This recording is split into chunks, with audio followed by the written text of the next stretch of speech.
Well, hi everybody. This is video one, January 22nd, and I'm just going to identify the videos by number one, two, three, and the date. I'm not going to say what week. Some weeks there may be more than one. So this is an introduction and an overview to the course.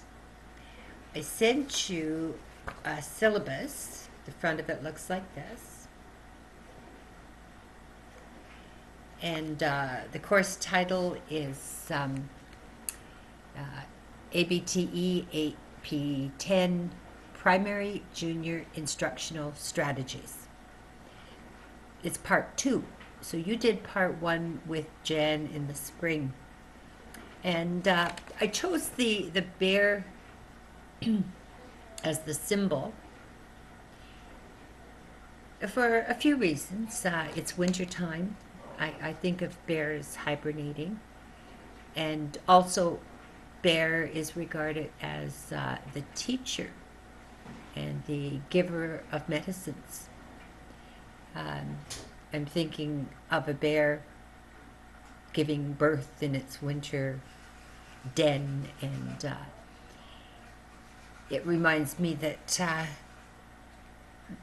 we are at the stage now with the end of the program approaching that there is something germinating. We are giving birth in a way to new ideas. And, this has been a 5-year journey, and now the end is in sight.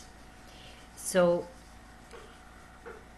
it really goes well with this text that Jen actually chose for the course.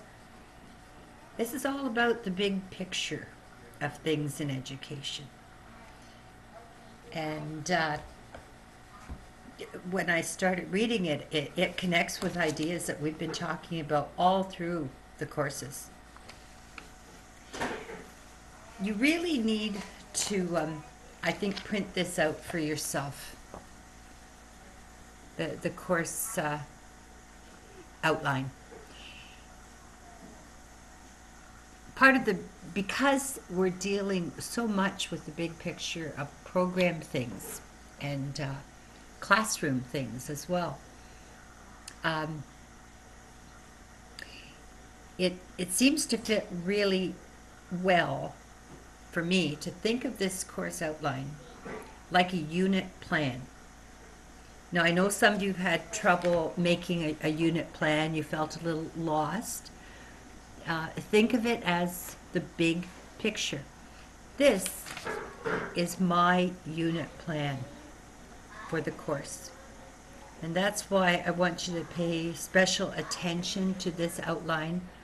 Print it out for yourself so you can make some notes and that. We're going to take a bit of time as an introduction to go through it. Just like you did unit plans in your practicum, and you have the different parts, like a lesson plan. These are all here as well. So it starts with the big picture, my vision of the course. And you'll see on page 2, now this, it's got a little bit scrambled. I printed it as a Word document and it moves some things around. So I post it, the same thing as a PDF file. When you print it as a PDF, it should stay put. But I'll just hold this up to the camera. Do you remember that canoe image that I've used before? And I've added some things under it from the current textbook. They should print fine for you. So this, I just want to say that this is my big picture vision of what I hope to accomplish in this course. And it really is talking about the big picture. You do learning outcomes when you're doing a lesson plan or a unit plan. And so the next page, page 3, this is the way I've come to do my learning outcomes. It would work in a classroom as well. I'm putting 3 columns, and I've got what the outcome is. That's your expectations, right, from your curriculum. But I find organizing it in a column, it keeps me on track a little bit more. The next column is what I hope to do in the classroom, the activities that will help somebody to get to those learning outcomes. And the final column is about how am I going to do assessment? Like, how will I know if somebody has been learning the ideas? So in that column, I've written down what the product is, like what you're going to produce, right? Or do, like how can we evaluate it? And it's not always the instructor evaluating either. The next part lists the assignments and how much they're worth, and it gives you a little bit more detail. So you need to read through that.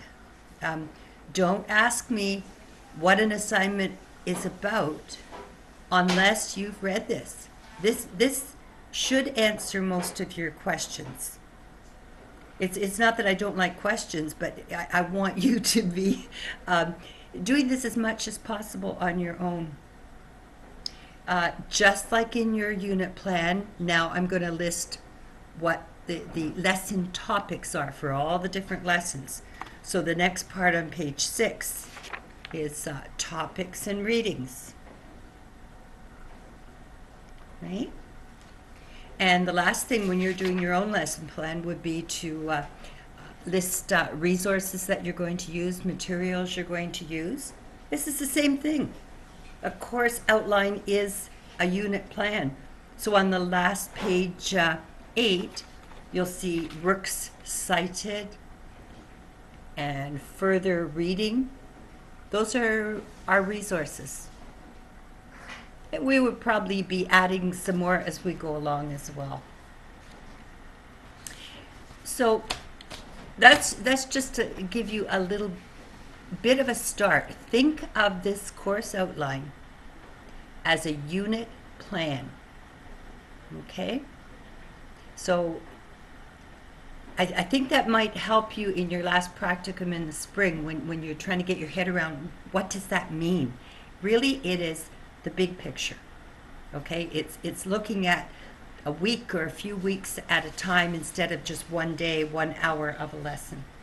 So you want it to all fit together to be seamless. The other thing for this first video is our main resource is this book. Now it says think 4 to 6, that's grade 4 to 6. There are a whole series of these books, as you'll see when you get into it. There's one for each level.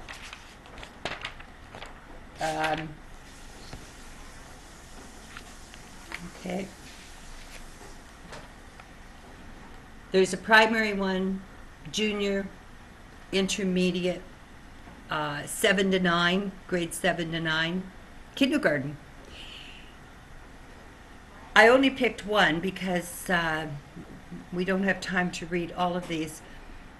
But even though we're using the junior one, which describes like the the development at the grade 4, 5, 6 level, the social development and everything, other than that sort of information, these books are going to be very much the same for any of these grade levels.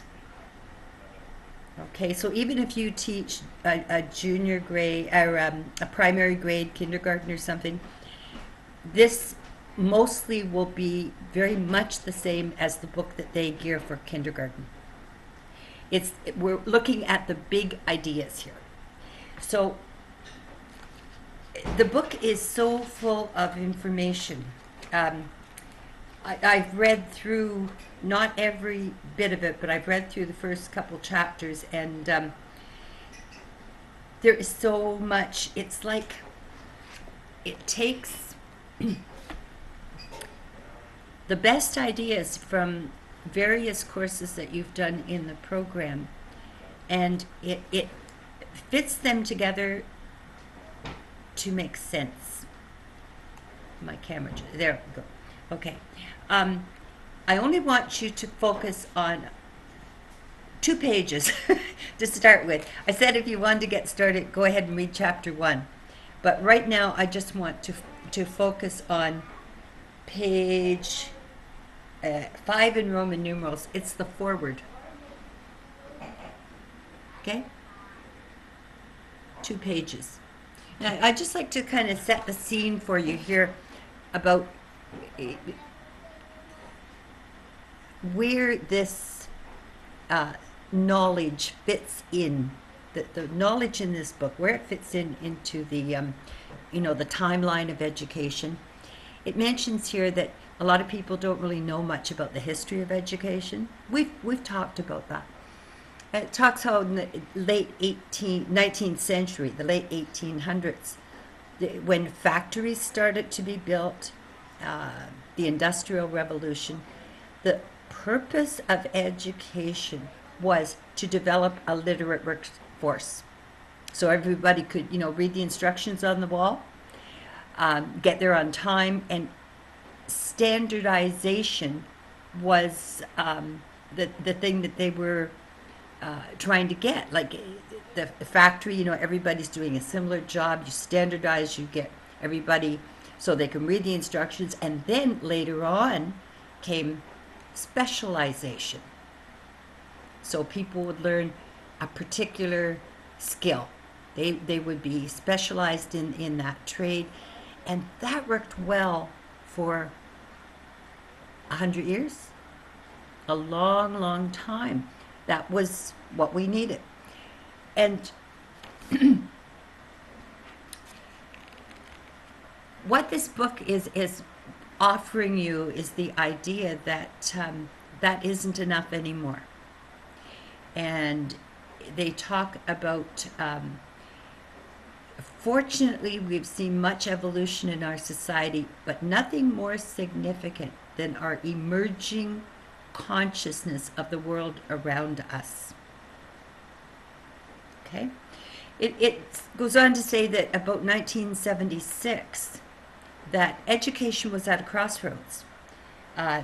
So we can look in Ontario in that way.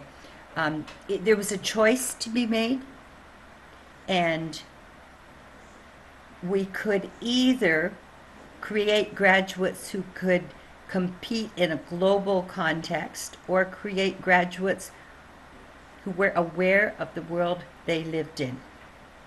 So I know that in Ontario, even like 5 years ago, that recently, the Premier of Ontario was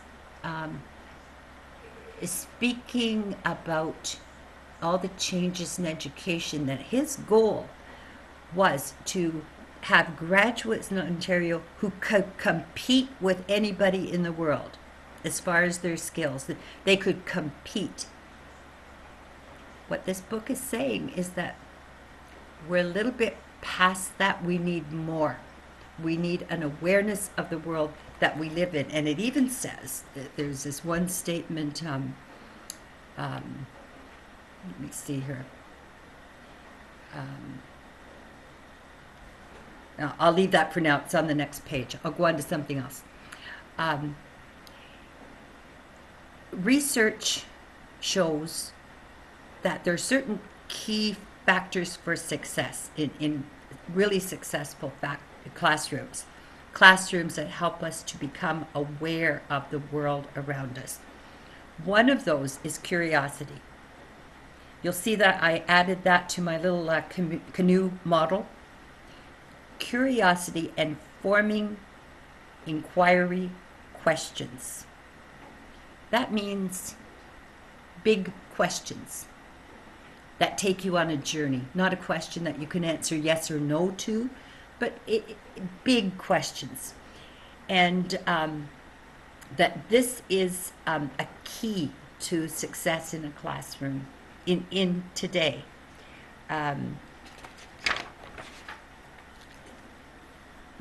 So one of the big questions is, what do students need? for the 21st century. And on the next page, this is page 6 in Roman numerals. Listen to this. I love this because I'm a former kindergarten teacher. The 21st century classroom is actually the current kindergarten classes in our schools. I'll say that again. The 21st century classroom is actually the current kindergarten classrooms in our schools. Okay? And the reason for that is that it's a constant feeding of questions, like a kindergarten that's inquiry-based, activity-based.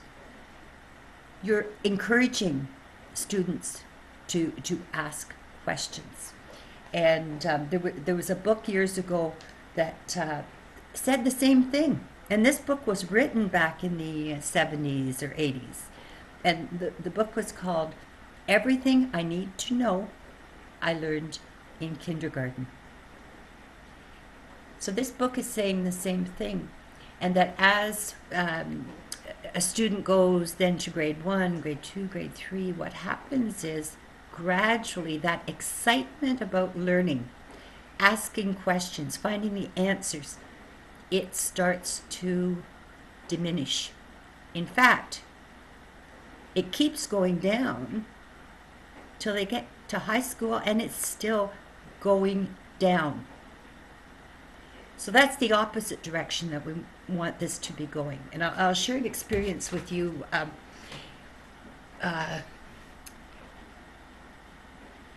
What you're going to be getting in this course is a little bit of work at really the master's level. When I was working on the Masters of Education program,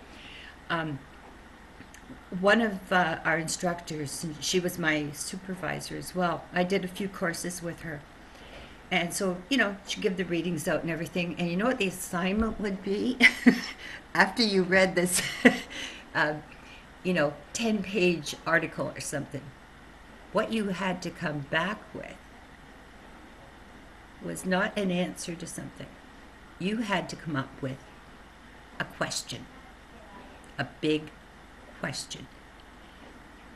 That was really hard to do. I think, we weren't used to it. It's a whole different way of teaching. And it was amazing. Like, sometimes I would have to go back and read the darn thing again, maybe read it a third time before I could, relax and let go and think about it, reflect on it. What does that really mean to me in my life? Like, what do I know about this? And mainly, what do I want to know? What questions do I have? So, if asking big questions is essential to learning in the way that critically, to learn in an inquiry sort of way, a seeking, a looking sort of way. So if asking questions is important to that, then I'm going to be asking you to ask questions. And think of this as a little bit of what was in some of these master courses of mine. Not all of them. I think I might have been 2 instructors that did that. The only one I really remember was Celia. But it was very hard for me to do, and it was very, very valuable to do. So when you read through the outline, you'll see that one of the, the assignments is about you making up questions, creating questions. They have to mean something. So how am I going to evaluate that? Well, if you send me a question about something that you've read and I can answer it yes or no, then that's not a big question. We want to have like open-minded questions. So you'll see a little bit more about that when you print out your course outline and read it through really carefully. on that introduction, on the forward, it also mentions imagination, promoting imagination in classrooms. And these are not the frills. This is the meat. This is a really important part. And I guess a lot of our schools are really not there. I think of my granddaughter's school, and I asked her about what she did in art the other day. And the answer was, oh, we finished that. We did that, in December. Now, this is grade 6. We've talked about connecting things across subject areas. Can you imagine? Can you imagine saying, oh, we've done the work on art? Like, is that what art is? Something that you can, just put back on the shelf and forget about it? No, it's about life. It's about living. It's about connecting things. It's about joy and happiness and creativity, which is we know from our development charts is the highest form of thinking skill. That comes through things like art. So I hope in this course that you're going to feel challenged. The assignments don't look like heavy things. They don't look long, but it's going to be like the last course I did with you. What I'm asking you to do is dive a lot deeper to try and connect what you're reading with your own experience and reflect on that, and that's what you respond to. Okay? We are not wasting our valuable time with other things that are not as important. So we really want to get to a place of deep understanding. And I'm probably going to post another video pretty soon, like this week, because my first plan was that we would sort of be halfway through chapter 1 in this first video, and I'm at the forward. So continue to read chapter 1, and it's like, remember when we were reading that book that was pretty difficult in parts, and I was saying, don't try to remember everything. It's much more effective to, if something really attracts you and gets you thinking, focus on that. And if you have any doubt, like with an assignment, whether you're taking the right approach, ask questions, okay?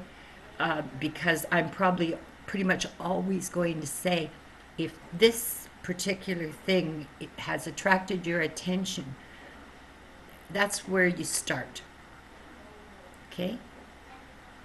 You've got something solid to start with, to start thinking about. So I'll end this video now, and just a reminder, please print out the course outline wherever you can do that. It is, I think, where most of your questions are going to be answered. View this course outline like your unit plan. Okay, from all those topics that I put in here, and they're straight out of the textbook. I just took them as headings, but these would be like what you do, daily lesson plans from, right? These are the details. We're focusing more in this course on the big picture. So if you were very confused about what a unit plan is, look at my course outline. Okay?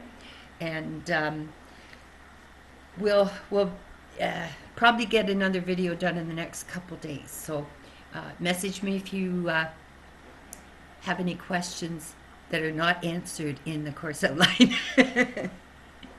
Thanks. Good night.